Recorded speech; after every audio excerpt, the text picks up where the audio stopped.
The stagecoach rattled to a stop in front of the dusty general store, and Zelda Owens peered through the window at what was supposed to be her new home, feeling her heart sink into her worn boots as she took in the rough frontier town of Silver Creek, Montana Territory, on this sweltering day in July of 1878. She clutched the crumpled letter in her gloved hand, the one that described a simple farmer looking for a wife to help tend his modest homestead. Zelda had imagined a small cabin, perhaps a vegetable garden, chickens pecking in the yard, and a kind man who needed companionship as much as she did. After losing her family to illness back in Philadelphia, she had nothing left but debts and the prospect of working in a factory until her hands bled. The advertisement for mail-order brides had seemed like providence. The driver opened the door and offered his weathered hand to help her down. Zelda smoothed her green traveling dress, the nicest thing she owned, and adjusted her bonnet against the harsh afternoon sun. Silver Creek stretched before her, a collection of wooden buildings lining a wide dirt road. Horses tied to hitching posts swished their tails at flies, and somewhere a dog barked. "Miss Owens." A young man approached, removing his hat to reveal sandy hair plastered to his forehead with sweat. "I am Deputy Martin. Mr. Jameson sent me to fetch you. He is finishing up some business at the land office." "Mr. Jameson." Zelda tried to keep the nervousness from her voice. "I expected him to meet me himself." The deputy's expression shifted to something between amusement and sympathy. "Mr. Jameson is a very busy man, miss. He owns considerable property hereabouts. I assure you, he fully intends to greet you proper, but there was an urgent matter requiring his attention." Zelda felt a flutter of confusion. The letter had made no mention of considerable property. Perhaps the deputy was mistaken. She nodded and allowed him to collect her trunk, following him down the wooden sidewalk past the general store, the saloon, and a building marked as the territorial courthouse. They stopped in front of a large brick building, the most substantial structure she had seen in town. The deputy gestured toward the door. "He should be just inside, miss. Would you like me to wait with you?" "No, thank you. You have been very kind." Zelda took a deep breath and pushed open the heavy door. The interior was cooler, and her eyes needed a moment to adjust from the bright sunlight. She found herself in a spacious office with maps covering the walls, a large oak desk, and several leather chairs. 3 men stood conversing near the desk, and they all turned as she entered. "Forgive the intrusion," Zelda began. "I am looking for Mr. Jameson." The tallest of the 3 men stepped forward, and Zelda felt her breath catch despite herself.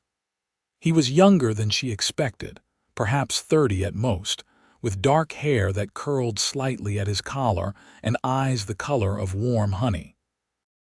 His face was sun-bronzed, with strong features and a day's growth of beard shadowing his jaw. He wore well-made clothes, not fancy but clearly of good quality, his boots polished despite the dusty streets outside. "Miss Owens." His voice was deep and pleasant. "I am Cole Jameson. Please accept my sincere apologies for not meeting your stage personally. There was a boundary dispute that required immediate attention." Zelda curtsied slightly, suddenly aware of how travel-worn she must appear. "Mr. Jameson, I am pleased to make your acquaintance." Cole turned to the other men. "Gentlemen, if you will excuse us, we can finish this discussion tomorrow." The men nodded respectfully and filed out, though Zelda caught their curious glances. When the door closed, Cole gestured to one of the leather chairs. "Please sit. You must be exhausted from your journey. May I offer you some water? Or perhaps something stronger?" "Water would be lovely, thank you." He poured from a crystal pitcher into a glass and handed it to her. Zelda drank gratefully, the cool water soothing her parched throat. Cole pulled a chair closer and sat, His posture relaxed, but his eyes studying her with an intensity that made her pulse quicken. "I imagine Silver Creek is quite different from Philadelphia," he said. "Very different. Though I confess, Mr. Jameson, I am somewhat confused. Your letter described yourself as a farmer." Something flickered across his face, embarrassment perhaps. "I see. Miss Owens, I apologize if my correspondence was misleading. The truth is, I do farm, among other things. I raise cattle primarily, along with horses. I also own several businesses in town and considerable land throughout the county." Zelda set down her glass carefully. "I see. Then why advertise for a mail-order bride? Surely a man of your means would have no shortage of local prospects." Cole stood and walked to the window, his broad shoulders tense. "You deserve honesty, Miss Owens.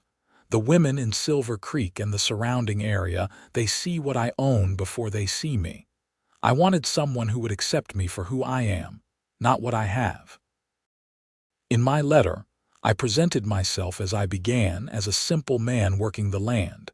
Everything I have, I built with my own hands over the past 10 years. The vulnerability in his voice surprised her. Zelda rose and approached him, stopping a respectful distance away.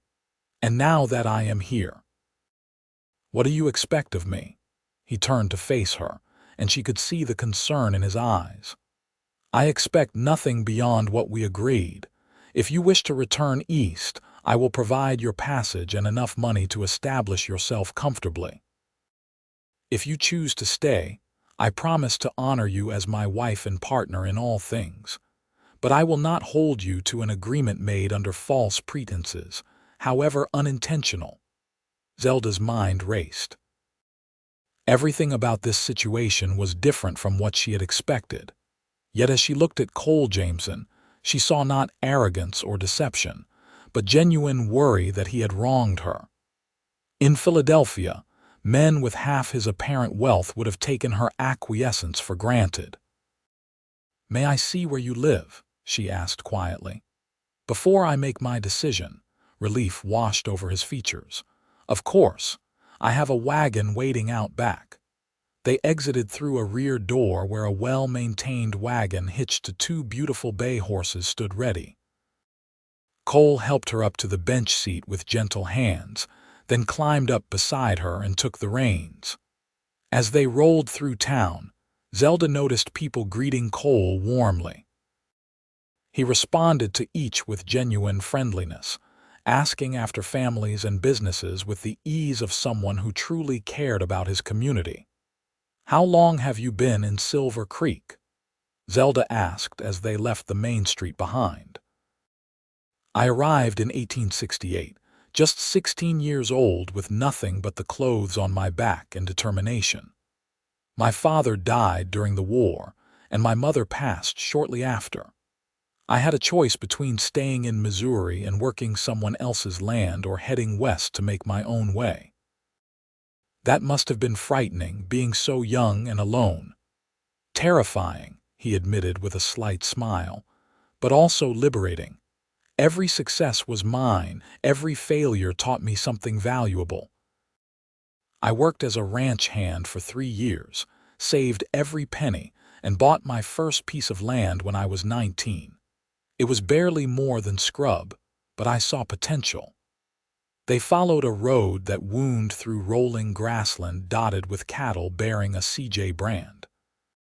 The landscape was beautiful in its wild way, so different from the crowded streets of Philadelphia.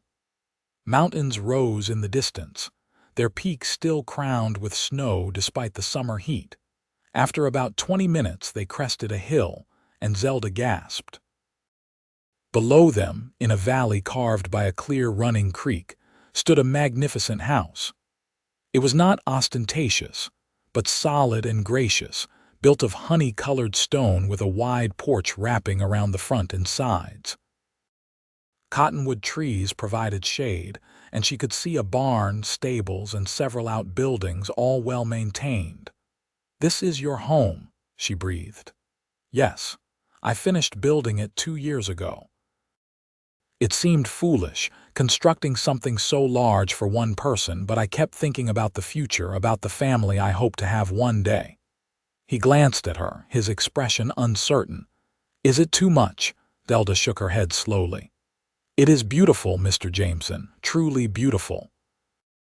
As they approached, a Mexican woman emerged from the house, wiping her hands on her apron.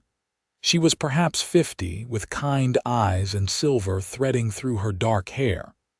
"This is Rosa," Cole said as he helped Zelda down. "She manages the household and has been trying to civilize me for the past 5 years with limited success." Rosa swatted his arm affectionately. "You are plenty civilized when you choose to be, Mr. Cole, and you must be Miss Owens. Welcome, welcome. Come inside out of this heat." The interior of the house was even more impressive than the exterior. The rooms were spacious and well-furnished, with large windows that let in natural light. Rosa showed Zelda to a bedroom upstairs that faced the mountains, decorated in soft blues and creams. "This is your room if you decide to stay," Rosa said gently. "Mr. Cole's room is at the other end of the hall. He wanted you to have your own space to feel comfortable." After Rosa left, Zelda sat on the edge of the bed, trying to process everything. She had come expecting a simple farmer's wife existence, prepared to work hard and help build a modest life.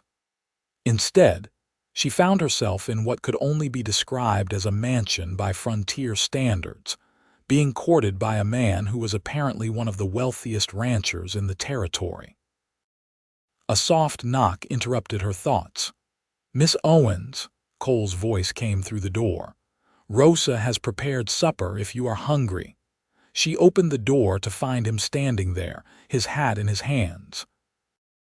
Up close, she noticed details she had missed before: the small scar above his left eyebrow, the laugh lines around his eyes, the strong, capable hands that had built an empire from nothing.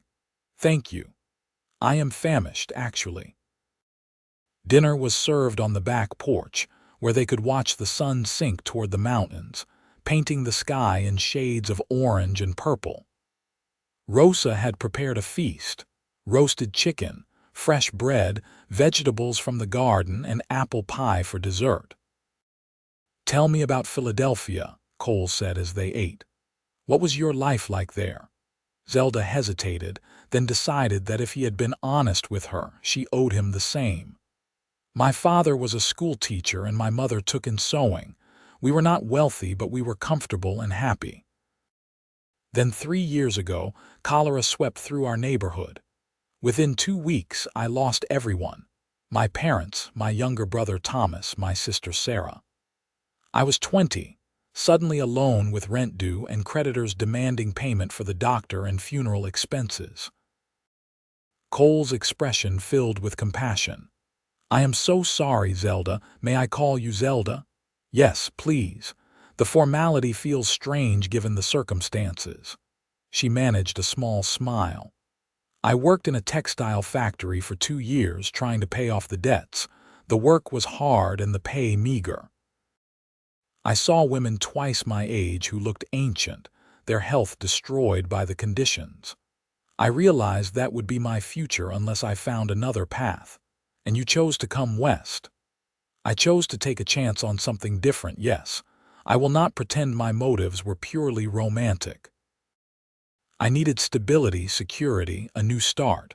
But I also hope to find partnership, companionship, perhaps even love in time. Those seem like perfectly reasonable hopes to me." Cole poured more water into her glass. "Zelda, I want to be clear about something. I have resources that make our situation unusual, but what I am looking for has not changed. I want a true marriage, a real partnership. I want someone who will challenge me, who has her own thoughts and dreams, who will build a life with me, not just live in the life I have built." The sincerity in his voice moved her. "What would that look like, practically speaking, whatever we make it?" He leaned forward, his eyes intense. "I will not lie to you. Managing this ranch, the businesses, the land, it takes considerable time and effort. But I am not looking for someone to simply keep my house and warm my bed. I want to share what I have built. If you are interested in the ranch operations, I would welcome your involvement. If you want to pursue other interests, you would have my full support. I have a good lawyer in town who can draw up papers ensuring that everything I own would be equally yours. Zelda's eyes widened. That is incredibly generous. It is fair. Zelda, I need you to understand something about how I grew up. My mother was brilliant, far smarter than my father in many ways, but she had no legal rights, no independence. When my father died, we discovered he had debts she knew nothing about. She had no recourse, no control. I watched her spirit break under that helplessness. I swore then that any woman who chose to tie her life to mine would never face that vulnerability. In that moment, Zelda felt something shift in her heart. This was not the simple farmer she had expected, but perhaps he was something better, a man of principle who had the means to act on his convictions. "May I have a few days to consider?" she asked. "This is all so different from what I anticipated. Take all the time you need. In the meantime, please consider yourself an honored guest. Rosa will help you get settled. Tomorrow, if you like, I can show you around the ranch, let you see the full scope of what you would be taking on." That night, Zelda lay in the comfortable bed, listening to the unfamiliar sounds of the countryside. Crickets sang outside her window, and somewhere in the distance, cattle lowed softly. The sheets smelled of fresh air and lavender. She thought about Cole, about his story and his offer, about the unexpected turn her life had taken. Morning came with birdsong and the smell of coffee drifting up from the kitchen. Zelda dressed in her simplest day dress and made her way downstairs to find Rosa already busy preparing breakfast. "Good morning, Miss Zelda. I hope you slept well." "Very well, thank you. May I help with anything?" Rosa looked surprised but pleased. "You can set the table on the porch if you like. Mr. Cole should be back from his morning ride soon." As Zelda arranged plates and silverware, she saw Cole riding toward the house on a magnificent black stallion. He sat the horse with the easy grace of someone born to the saddle, his body moving in perfect rhythm with the animal beneath him. He spotted her watching and raised a hand in greeting. A smile lighting his face over breakfast, Cole outlined his plans for the day. "I thought we could ride out to the north pasture. The vista there is spectacular, and you can see the full extent of the ranch. Then, if you are not too tired, we could stop by the school in town. I help fund it, and the teacher, Miss Harriet, has been working on expanding the curriculum to include practical sciences. You fund the school, along with several other businessmen in the area. Education is how we build a real community, not just a collection of people existing in the same place." They rode out after breakfast, Zelda on a gentle mare named Daisy. Her riding skills were rudimentary, learned during a brief stay with her aunt in the country as a child, but Cole was patient, offering tips that helped her feel more secure in the saddle. The land seemed to stretch forever, rolling hills covered in grass that waved like waves in the breeze. Cole explained his ranching operation as they rode, his passion for the work evident in every word. He talked about breeding programs to improve his stock, about sustainable grazing practices to preserve the land, about his plans to dig more wells to ensure water access during dry years. "How much land do you own?" Zelda asked as they paused at the top of a rise. "About 40,000 acres in total, though not all of it is suitable for grazing. I have been careful to acquire parcels that include water rights and access to good grass. I also own the lumber mill in town, a share in the general store and the hotel." "Half the county," she murmured, finally understanding the scope of what he had built. "Close to it," he admitted. "But Zelda, I want you to understand something important. I grew up with nothing. I know what it is like to be hungry, to be cold, to be powerless. Every business decision I make, I think about how it will affect the community. I pay my ranch hands fair wages. I extend credit to families struggling to establish their homesteads. I invest in infrastructure that benefits everyone. Why are you telling me this? He turned to face her, his expression serious.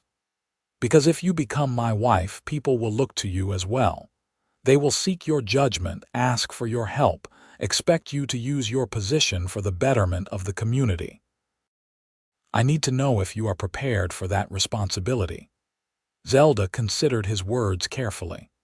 In Philadelphia, I saw the wealthy use their power to exploit those beneath them.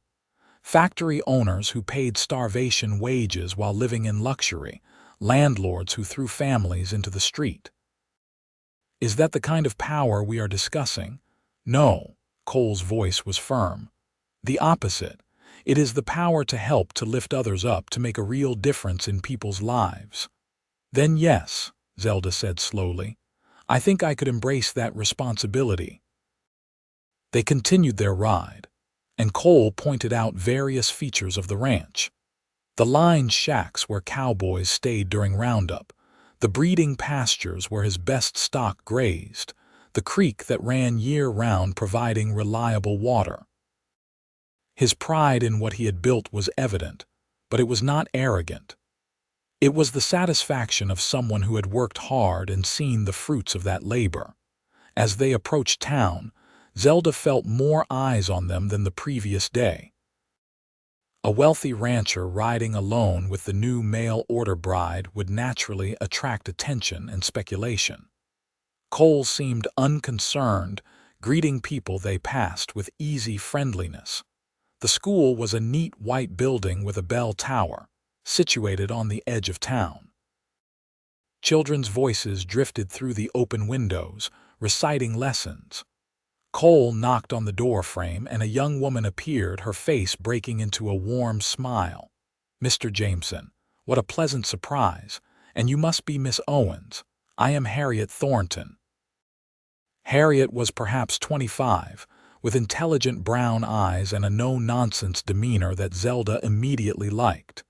She invited them in, and the children scrambled to their feet respectfully. At ease, scholars, Cole said with a grin. I just wanted to show Miss Owens the school. Please, continue with your lesson. As Harriet led them through the classroom, explaining her teaching methods and the curriculum, Zelda felt a pang of nostalgia. Her father had taught with the same passion and dedication. She found herself asking questions, engaging with Harriet's ideas about education. You know quite a bit about teaching methods, Harriet observed. My father was a school teacher. I grew up surrounded by his books and lesson plans. Really? Miss Owens, I wonder if I might impose on you. I could use help, particularly with the younger students. Many of them come from families where English is not the first language. Their parents speak Spanish or German or Norwegian at home, and the children struggle with reading. Cole interjected gently. Harriet, Miss Owens has only just arrived. Perhaps give her some time to settle. But Zelda felt a spark of excitement. Actually, I would enjoy helping if I decide to stay. It would give me purpose, something meaningful to do. They spent another hour at the school before returning to the ranch. That evening, after another excellent dinner, Cole and Zelda sat on the porch watching stars emerge in the darkening sky. What are you thinking? Cole asked softly. I am thinking about how strange life is. A week ago, I was packing my few belongings in a tiny boarding house room, preparing to travel across the country to marry a farmer I had never met. Now I am sitting on the porch of a beautiful home, being offered a partnership with a man who seems too good to be true. I am very real, Cole said with a slight smile, and I have plenty of flaws. Ask Rosa, she can provide a detailed list. Such as, I work too much, I have trouble delegating, I am stubborn when I believe I am right. I snore occasionally, according to the ranch hands who have had to share a lined shack with me during roundups. I have a sweet tooth that Rosa despairs of. I sometimes forget to take off my boots before walking through the house. Zelda found herself laughing. Those seem like manageable flaws. What about you? What flaws should I know about? I am stubborn as well. I hold grudges longer than I should. I hate being cold, which may be a problem in Montana winters. I cannot cook to save my life, though I am willing to learn. I read late into the night and have trouble waking early. I have opinions on most subjects and no qualms about sharing them. Also manageable, Cole said, his eyes warm. Zelda, I know this is all very fast, but I feel like I should tell you something.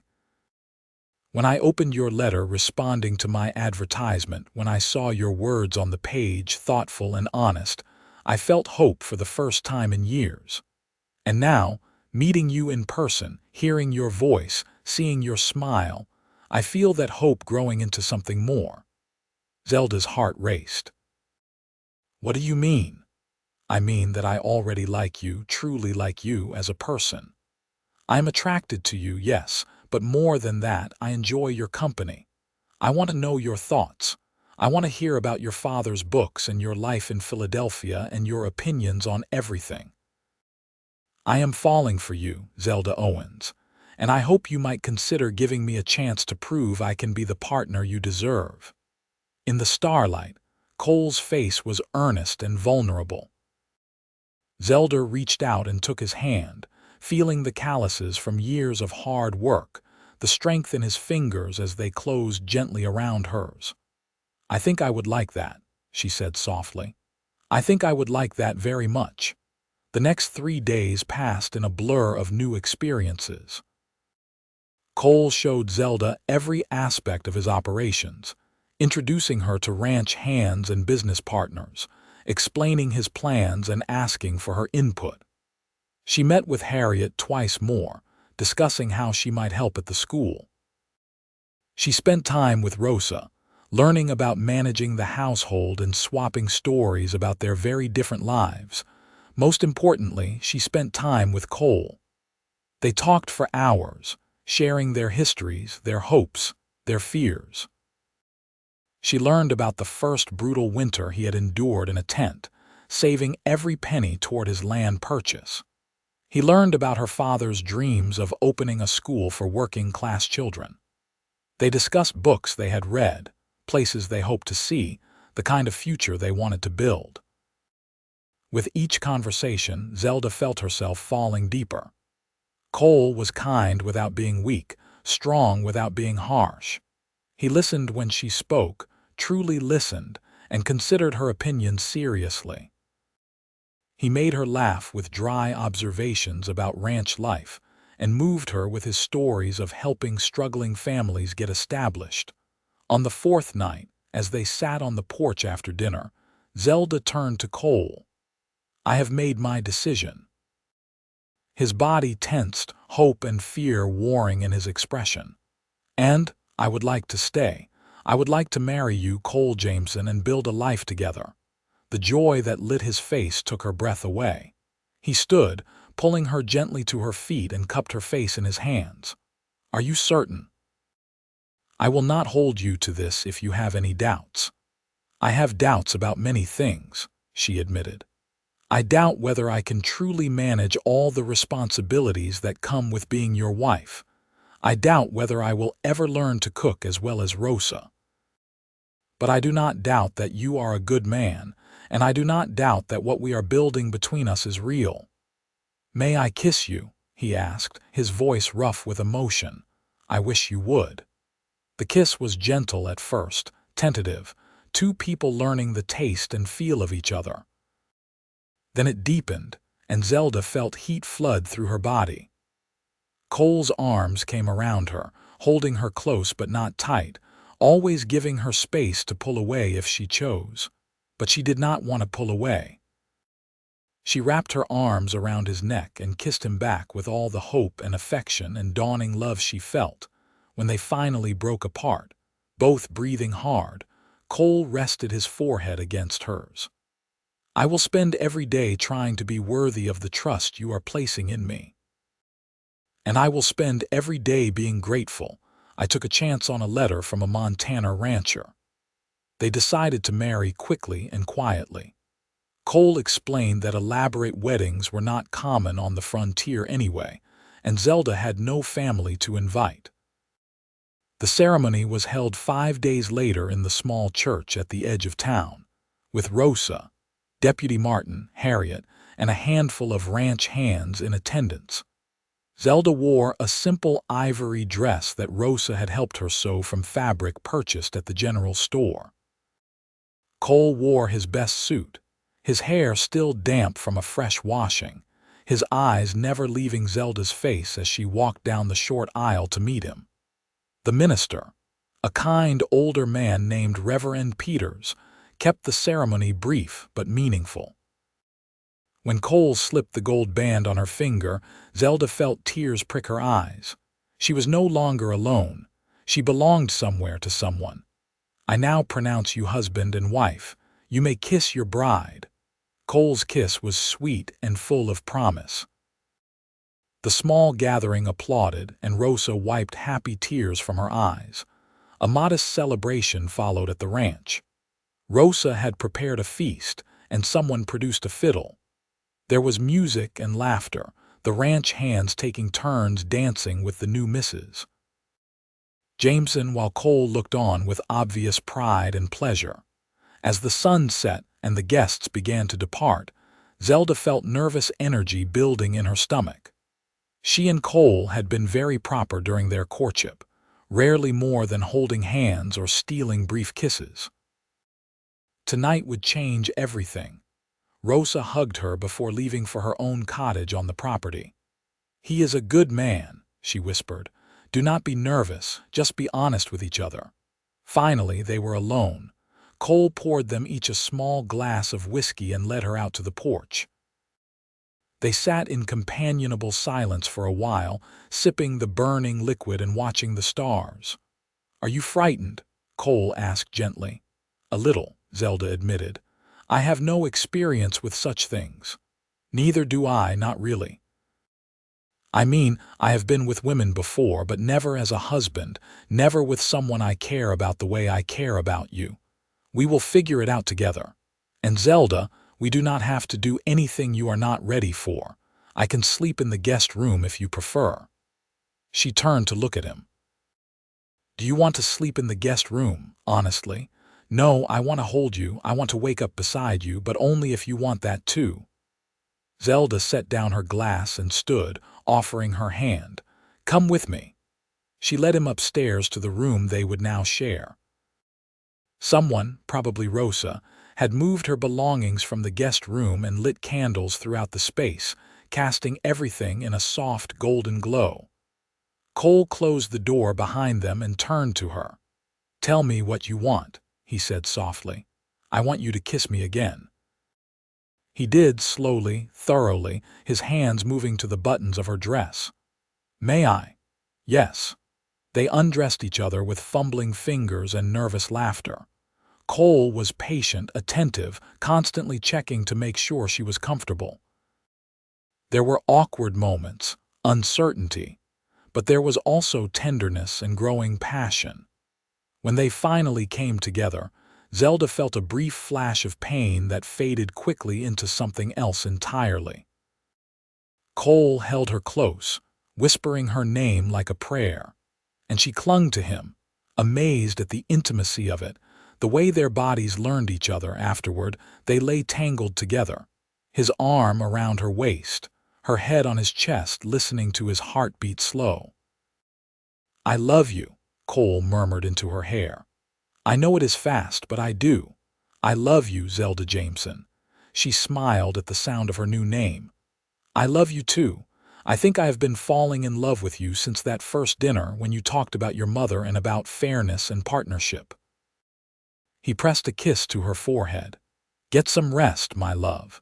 Tomorrow we start building our life together." The next weeks fell into a pattern. Cole rose early to oversee ranch operations, but he always came back for a midday meal so he could spend time with Zelda. She began working at the school 3 mornings a week, discovering she had inherited her father's gift for teaching. The children adored her, and she found deep satisfaction in watching them learn. In the afternoons, she often rode out to wherever Cole was working. Sometimes she simply observed, learning about ranch management. Other times she offered opinions or suggestions, and Cole listened seriously, occasionally implementing her ideas. She learned the names of all the ranch hands. Tom, the foreman, gruff but kind. Young Jack, barely 18 and full of enthusiasm. Carlos and his brother Miguel, who had been with Cole since the beginning. Old Pete, the cook at the bunkhouse who told outrageous stories about his cowboy days. They learned that Zelda had an unexpected talent for the business side of ranching. She had always been good with numbers, and she began helping Cole with his books, tracking expenses and profits, identifying areas where costs could be reduced without cutting corners on wages or quality. One evening about a month after their marriage, as they reviewed ledgers together in Cole's office, he sat back and shook his head in wonder. "You found 3 areas where we were being overcharged by suppliers. That is nearly $500 saved over the course of a year." It was not difficult, just a matter of comparing invoices and asking questions. "Zelda, it took me years to learn what you have picked up in weeks. You have a gift for this." She felt pride warm her chest. "I like it. I like feeling useful, feeling like I am contributing to what we are building." "You contribute in more ways than you know." He pulled her into his lap and she laughed, wrapping her arms around his neck. "I am happier than I have ever been. This house was just a building before you came. Now it is a home." As summer gave way to autumn, Zelda became more integrated into the community. She joined the ladies' church auxiliary, though she gently pushed back against some of their more exclusionary attitudes. When Mrs.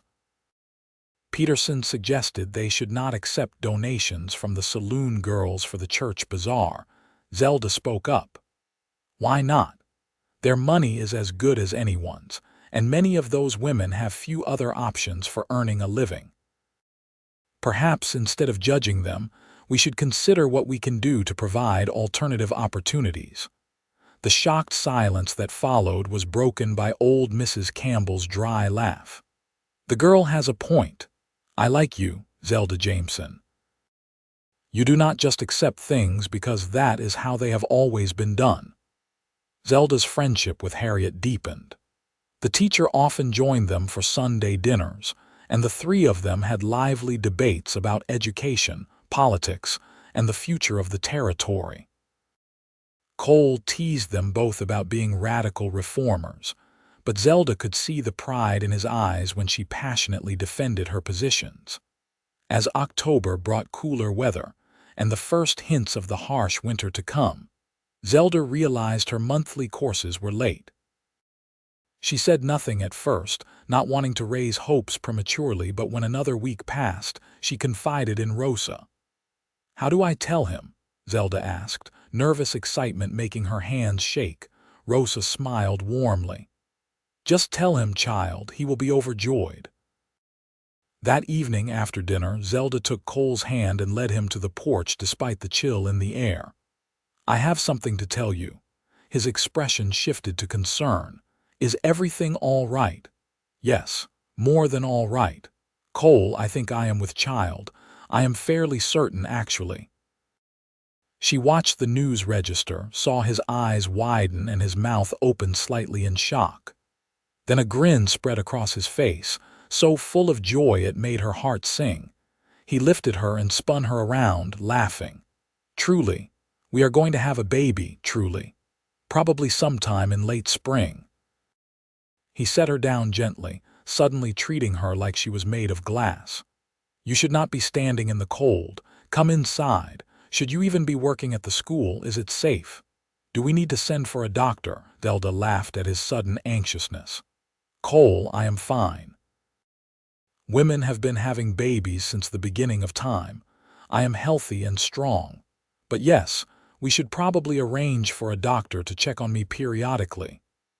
That night, Cole held her with infinite gentleness, his hand resting on her still flat stomach. "Thank you," he whispered. "Thank you for choosing to stay, for choosing us, for this incredible gift. Thank you for being the man you are, for making me feel safe and valued, for giving me a home and a future." Winter in Montana proved as harsh as promised. Snow fell in thick blankets, and the temperature plunged well below freezing. The ranch hands worked in shifts, breaking ice on water troughs and checking on the cattle. Cole spent long days ensuring his stock survived the brutal conditions, often coming home exhausted and half-frozen. Zelda learned to manage the household through the winter months, working with Rosa to preserve food, to keep the fires burning, to create a warm refuge against the cold outside. Her pregnancy progressed smoothly, though the morning sickness in the first months was miserable. She continued teaching through the winter, though she had to reduce her schedule as travel became more difficult. Harriet came to the ranch several times to check on her, bringing books and conversation that helped break up the isolation. By the time spring arrived, Zelda was very obviously pregnant. She had to admit defeat and stop working at the school, much as she missed it. Cole fussed over her constantly, barely letting her lift anything heavier than a teacup. "I am not an invalid," she protested when he insisted on helping her up the stairs. "I know. But indulge me. I cannot help but worry." Dr. Morrison, who had ridden out from town to examine her, assured them both that Zelda was healthy and the baby was developing well. "First babies often come late," he warned. "Try to be patient." The baby decided to arrive on a warm June evening, exactly 1 year after Zelda had first arrived in Silver Creek. Her water broke while she was helping Rosa prepare dinner, and suddenly there was a flurry of activity. Cole sent one of the hands for Dr. Morrison while Rosa helped Zelda upstairs. Labor was long and hard. Zelda had heard stories, of course, but nothing quite prepared her for the reality. Cole stayed by her side the entire time, holding her hand, wiping her forehead, murmuring encouragement. She squeezed his hand so hard at one point she thought she might break his fingers, but he never complained. As dawn broke, filling their bedroom with golden light, Dr. Morrison said, "One more push, Mrs. Jameson. Come on now." Zelda gathered her remaining strength and pushed. Suddenly there was a release, and then a sound that made her heart swell, her baby's first cry. "It is a boy," Dr. Morrison announced. "A healthy baby boy." Cole's eyes filled with tears as the doctor placed the cleaned and swaddled infant in Zelda's arms. She looked down at her son's tiny, perfect face, his eyes squinted shut, his mouth pursed in indignation, and felt love so fierce it was almost painful. "Hello, little one," she whispered. "We have been waiting for you." Cole leaned down, kissing first Zelda and then the baby's forehead. "He is beautiful. You are amazing. I love you so much." "What will you name him?" Rosa asked from the doorway, her own eyes wet with happy tears. Cole looked at Zelda and she knew what he was thinking. "Thomas," she said softly. "Thomas James Jameson, after my brother and your father." They spent the next days in a sleepless haze of feedings and diaper changes, and wonder at the tiny life they had created. Rosa was invaluable, helping Zelda learn to nurse, taking the baby for short periods so Zelda could rest, preparing nourishing meals to help her recover. Cole was a devoted father from the start. Zelda would wake in the night to find him standing over the cradle, just watching Thomas sleep. He talked to the baby constantly, telling him about the ranch, about the horses he would learn to ride, about the life they would build together. As Zelda's strength returned, they fell into new rhythms. Cole hired a woman from town, Mrs. Chen, to help with the heavier household work so Rosa would not be overburdened. Zelda gradually resumed some of her activities, bringing Thomas with her to the school once a week so the children could meet him. Little Thomas thrived. He was a happy baby, quick to smile, fascinated by everything around him. By the time he was 6 months old, he was trying to crawl, determined to explore his world.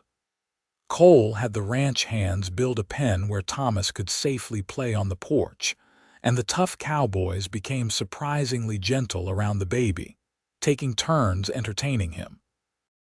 On their second wedding anniversary, Cole arranged for Rosa to watch Thomas for the evening so he could take Zelda to dinner at the hotel restaurant. It was the first time they had been alone together in months. "You think Thomas is all right?" Zelda asked for the third time. Cole laughed. "Rosa has raised 6 children of her own. I think she can manage one baby for a few hours. Try to relax and enjoy yourself."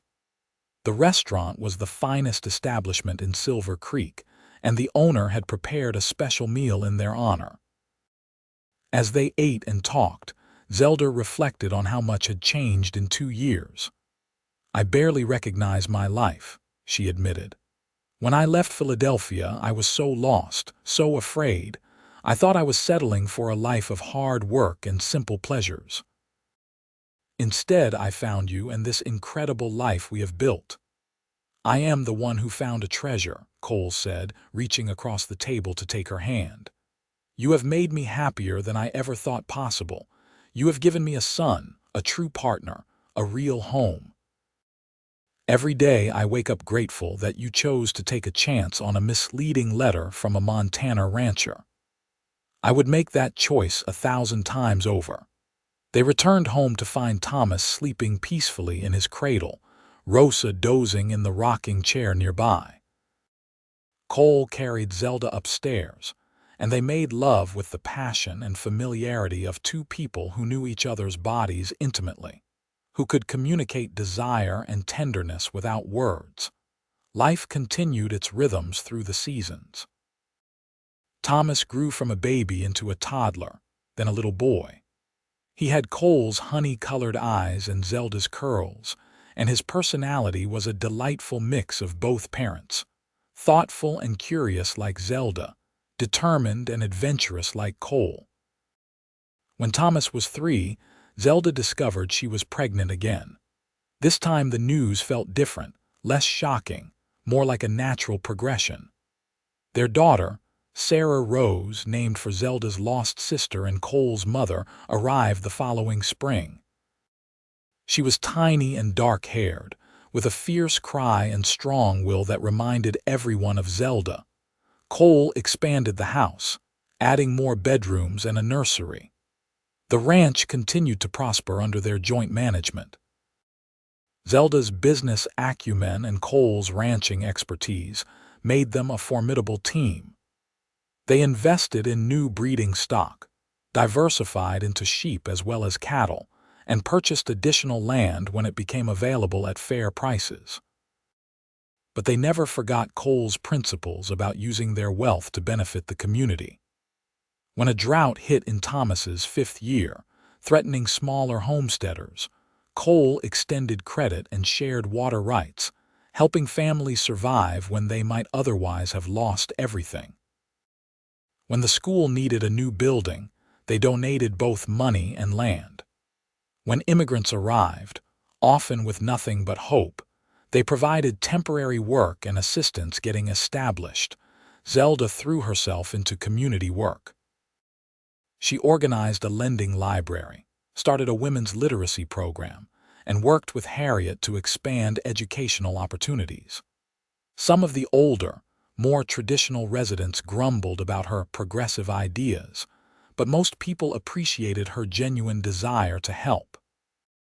As the years passed, Silver Creek grew from a rough frontier town into a thriving community.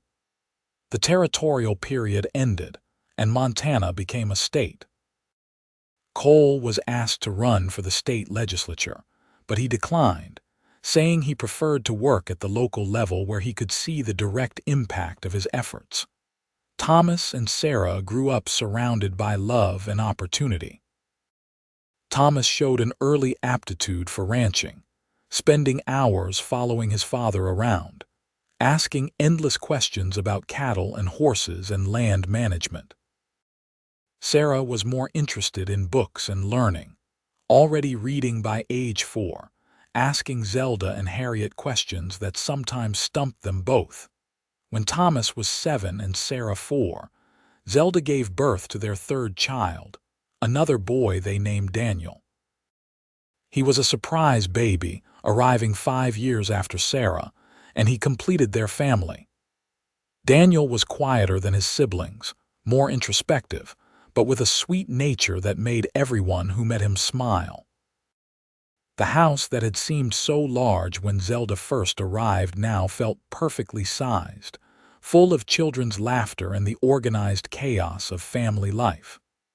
Rosa still managed the household, though she moved slower now, training Mrs. Chen to eventually take over. She was part of the family, attending every birthday and holiday celebration, teaching the children to cook and sharing stories of her own youth in Mexico. On their 10th wedding anniversary, Cole surprised Zelda by presenting her with legal documents. She looked through them, confused at first, then understanding dawned. "This is a deed," she said slowly, "to 10,000 acres in my name alone. I told you that everything I had would be equally yours. This makes it official. Half of the ranch, half of every business, registered in your name with full legal rights. No matter what happens to me, you and the children will always be secure." Zelda set down the papers and moved into his arms. "After 10 years, you still surprise me. I hope I always do." "Zelda, these have been the best years of my life. Every morning I wake up next to you, I feel grateful. Every time I watch you with our children, I fall in love all over again. You have made me a better man. You have made me braver. You believed in me before I believed in myself. You gave me space to find my own path while always being there to support me." They stood together on the porch, watching the sun set over the land they had built together, the land they would pass on to their children and their children's children. In the distance, they could hear the kids playing, Thomas teaching Sarah to rope a fence post while Daniel watched with wide eyes. The years continued to be kind. Thomas grew into a young man who combined his father's ranching skills with his mother's head for business. At 18, he took on more responsibilities, managing entire sections of the operation with Cole's guidance. Sarah, at 15, announced her intention to become a teacher like her Aunt Harriet, as the children had come to call her. Daniel, at 10, was still finding his way, but he showed a talent for working with horses that suggested he might become the best horseman in the family. Cole's hair silvered at the temples, and lines deepened around his eyes, but he remained strong and vital. Zelda, now in her early 40s, had grown into her role as matriarch of one of the most influential families in the county. Her opinions carried weight, and she used her influence to continue pushing for progressive causes, women's rights, education reform, fair labor practices. When Thomas was 20, he married Anna Sinclair, the daughter of a neighboring rancher. The wedding was a large affair, bringing together families from throughout the region. Watching her son pledge his life to his bride, Zelda reached for Cole's hand, remembering their own much simpler ceremony 2 decades earlier. "Are you thinking about our wedding?" Cole whispered. "How did you know?" "Because I am thinking about it too. About how nervous I was, how afraid you would change your mind at the last moment, about how beautiful you looked walking down that aisle, about how right it felt when I kissed you. And now it feels even more right. I know you, Zelda Jameson. I know your heart and your mind and your spirit. I have watched you grow and change and become even more than the amazing woman I married. If I could go back and do it all again, I would not change a single thing. 2 years later, Sarah left for the teacher's college in Bozeman, ready to pursue her dreams. Zelda cried as she watched her daughter board the train, remembering her own journey west so many years ago. She will be fine, Cole assured her. She is smart and strong just like her mother. I know. But I will miss her terribly. Daniel, now 15, showed no signs of wanting to leave. He had become indispensable around the ranch, particularly with training the younger horses. He had a gift for it, a patience and understanding that resulted in calmer, better-trained animals. Thomas and Anna gave them their first grandchild, a boy they named Cole, when Zelda was 45. Holding her grandson, looking at his tiny face, Zelda thought about the circle of life, about how she had once been the one arriving in a strange place, uncertain and afraid. Now she was the grandmother, the established matriarch, helping to guide the next generation. As Silver Creek celebrated its 50th anniversary as an incorporated town, the mayor asked Cole and Zelda to speak at the commemoration. They stood together on the platform erected in the town square, looking out at the crowd of familiar faces. Cole spoke first, talking about the early days, the struggles and triumphs, the people who had built the community through hard work and determination. Then he turned to Zelda. But I want to introduce someone who has been instrumental in making Silver Creek not just a town, but a true community. My wife, Zelda Jameson, arrived here as a stranger, a mail-order bride who had every reason to turn around and go back east. Instead, she chose to stay, to invest herself in this place and these people. Everything good that we have built here has her fingerprints on it. The school, the library, the women's literacy program, the assistance fund for struggling families. She has been my partner in every sense of the word, and I want to publicly acknowledge her contributions. The crowd applauded warmly, and Zelda felt tears prick her eyes. She spoke briefly about her journey, about choosing hope over fear, about the kindness she had been shown, about the importance of community and mutual support. That evening, back at the ranch, surrounded by 3 generations of family, Zelda reflected on her incredible journey. From a desperate young woman fleeing poverty and grief in Philadelphia to the wife of one of the most successful ranchers in Montana, mother and grandmother, teacher and community leader, she had lived a life beyond anything she could have imagined. "Are you happy?" Cole asked later as they prepared for bed. It was a question he had asked countless times over the years, always wanting to ensure she had no regrets. "Deliriously happy," she answered honestly. "Cole, when I got on that stagecoach in Philadelphia, I was looking for survival, for basic security. What I found was so much more. I found love and partnership and purpose. I found a place where I belong, where I can make a difference. I found you." He pulled her close, and even after all these years, his touch still made her heart race. "I love you, Zelda Jameson. You are the best thing that ever happened to me. And you are mine." They made love with the easy intimacy of long partnership, bodies and hearts perfectly attuned. Afterward, as Zelda drifted toward sleep, she thought about the mail-order bride advertisement she had answered so many years ago, the letter describing a simple farmer looking for a wife. The reality had been so different. Cole was not a simple farmer, but a rancher who owned half the county. But what made it all meaningful was that he had shared it all with her, truly and completely. Not just the wealth, but the responsibility, the decision-making, the challenges and triumphs. He had made her an equal partner in every sense. As she fell asleep in her husband's arms, in the home they had built together, surrounded by the family they had created, Zelda smiled. She had come west expecting very little and found everything. The years that followed brought more changes and challenges, but the foundation they had built remained strong. Sarah returned from teachers' college and took over the school when Harriet retired, bringing fresh ideas and energy to the next generation of students. Daniel married at 23, surprising everyone by falling in love with a widow with 2 young children. He became a devoted stepfather, proving that family was about love rather than blood. Thomas and Anna had 3 more children, and the ranch house echoed once again with the sounds of young voices.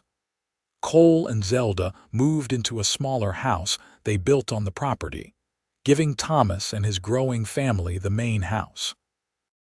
But they remained actively involved in the ranch operations and community work. Rosa passed away peacefully in her sleep at 78, surrounded by the family she had helped raise. Her funeral was one of the largest Silver Creek had ever seen, a testament to how many lives she had touched. Zelda grieved deeply for the woman who had been her first friend in Montana, her guide and confidant. As Cole and Zelda moved into their 60s, they began to slow down, though neither ever fully retired. Cole still rode out to check on the cattle, though not as far or as often. Zelda still worked on community projects, though she learned to delegate more. They spent more time together, taking quiet rides in the evening, sitting on the porch watching their grandchildren play, traveling occasionally to visit Sarah in town or to see the wonders of their state. On their 30th anniversary, their children organized a celebration that brought together everyone they had touched over the years.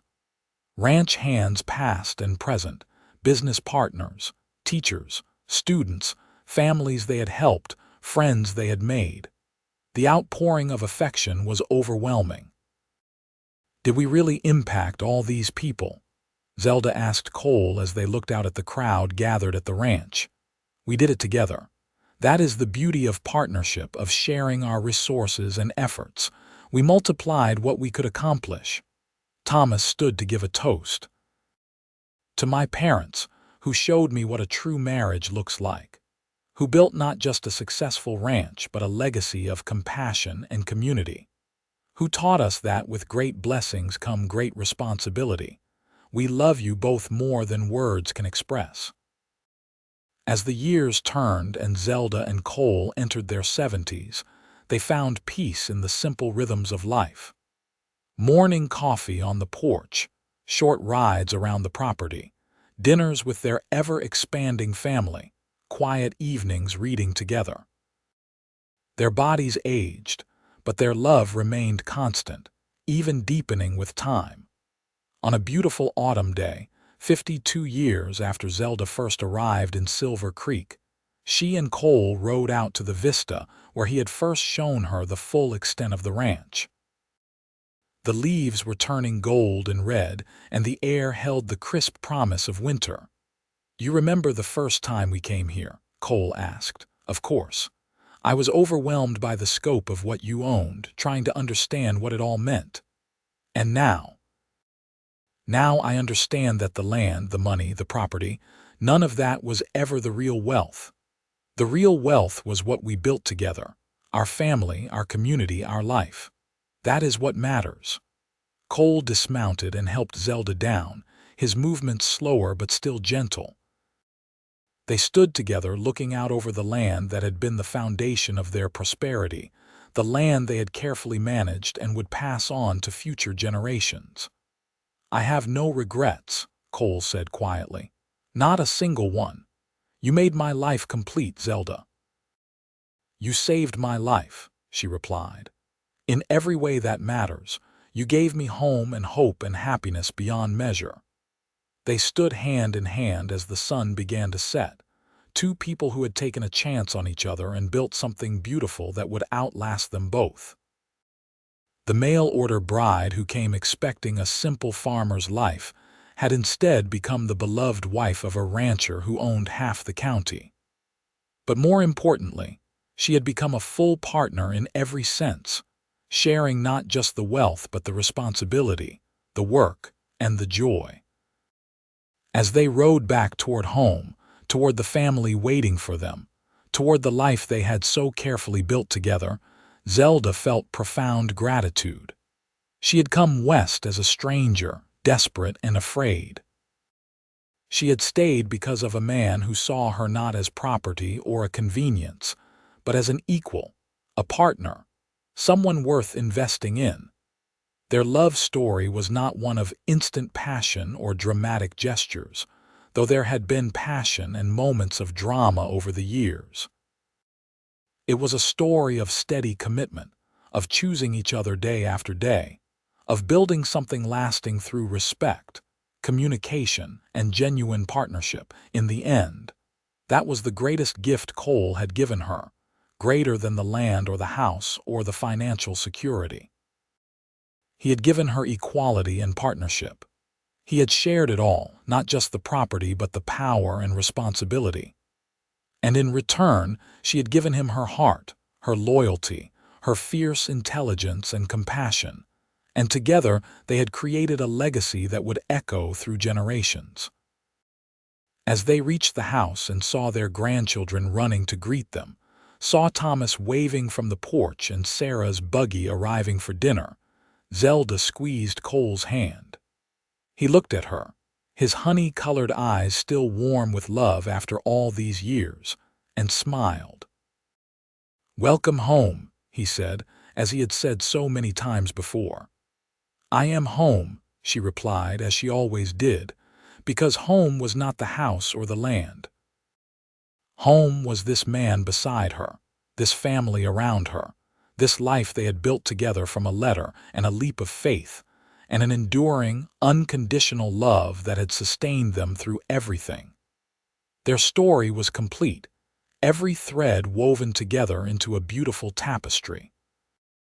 The mail-order bride and the rancher who owned half the county had built not just a life, but a legacy of love, partnership, and community that would endure long after they were gone. And that, in the end, was the happiest ending of all.